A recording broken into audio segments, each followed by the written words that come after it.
Hello quilty friends. So I wanted to show you guys what I am working on. I did a video the other day where I was showing, my inside of my rig and a couple of projects that I was going to be working on this week. So I wanted to show you this one because it's really interesting. This is a quilt block pattern, or it's a pattern I picked up at Hancock's of Paducah a few years back and had stuck it in my stash, and it called to me this week. I wanted to work on it. It's a lovely design with a jagged edge.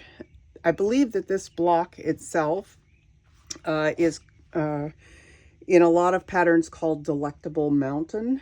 This is the block, and 4 of them together in this layout. And there's numerous layouts you can do with this block. And so I wanted to show you how to make it. Now I can't show you all of the instructions on this because I don't own this block or this pattern. This is designed by Camilla Quilts and it's called Diablo. And I'm not going to show you the whole thing. I just want to show you how to make this block. So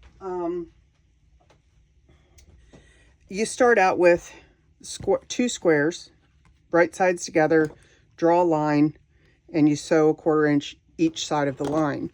That gives you half square triangles, right? Like these.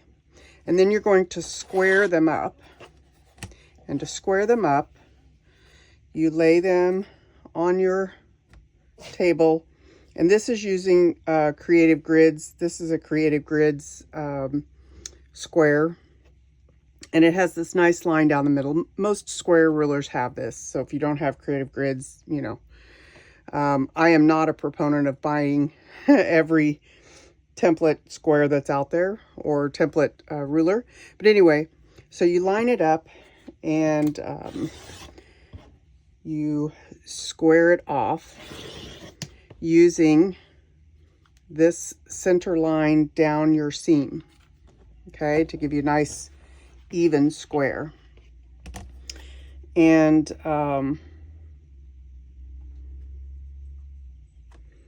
as you do that, you want to make sure that you're accurate and that you stay on your, if you've sewn a good straight line, you should be on the line, but not always. I mean, sometimes as long as you're here and here, you're going to get pretty good results. Okay. And then you just trim this off. Okay. And that gives you a square block. Now, the next step is to take 2 blocks. In this case, we're doing 2 blocks because you want 2 sides of your mountain, right? As I said, it's called Delectable Mountain. Let me turn this around. I got them upside down. I'm directional challenged. Okay, so you line them up this way. And then now you're going to cut these into 4ths, each one, okay?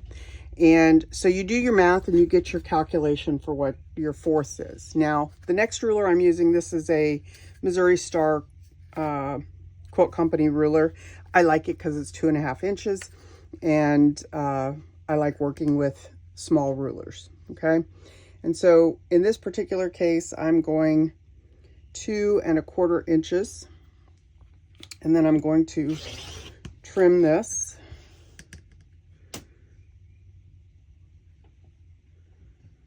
And the reason I wanted to show you this and something that I have found is I've said for a long time, and I tell, anybody that's a new quilter that you should, whatever ruler brand you like, stick with that.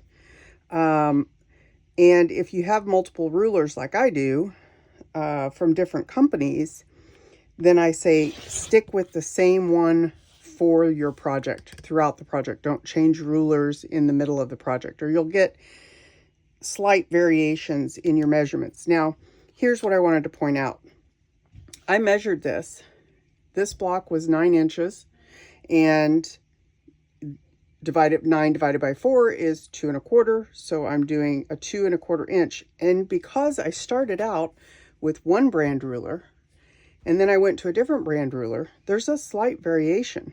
Now I've been very careful in my cutting, but every single block has this slight variation. It's just a sliver. It's not much, but it's important to note that if you didn't trim that off that edge, then this one piece out of every block would be slightly bigger. And then what you end up with, you know, frustration as you go down the line. Okay, so the other thing I found is, because I'm going to match these up at some point, so because I trimmed this edge, I also want to trim this edge, but I don't know how much I need to trim on that. So I'm just going to turn this around this way, and I'm going to cut from this side. And that means that that sliver that I have to cut off on the edge, I'm going to cut from the same edge over there. Okay. Now, if I had another Creative Grids ruler, I probably wouldn't have this problem of needing to trim it off. But as I've said before, different rulers tend to have slight variations in their measurements. So whatever project you start up, or whatever ruler you use to start your project, stick with that ruler brand the whole way through. So now I get over here to this last one and get my measurement. And again, I've got just this little sliver. Now, it's not much, but those kinds of things add up. And, you know, towards the end of the project, you'll find all these variations. You know, it's what prevents you from getting nice, neat points. Okay, so I've got the two pieces, right? And now I'm going to do this.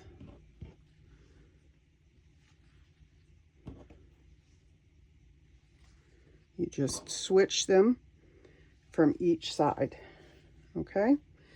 And that gives you this block and this block. And I will do that again with the other half up here, because when I made this, I got 2 sets of half square triangles, right? And I've kept them together as I go through this. This also helps, right? So anyway, it helps with your pattern. But anyway, so now I will sew these all together, and then I will do the other half and sew them all together, and then I get this. Okay? So now, again, if I didn't want this particular block and I wanted to do it differently, you know, you could do any number of other layouts. So I would suggest, if you want to try something different, you know, you can, you know, make a bunch of these blocks and lay them out in a different pattern and see what you come up with. I particularly like this one. It's what called to me and the reason I bought this pattern. So I'm going to continue on and finish up, but I wanted to share this with you this morning. I hope you're all having a good Sunday morning. For me, it's quiet here at the campground, and kids are starting to go out and play, and it's a beautiful morning. So everyone have a wonderful day. Thank you. Bye.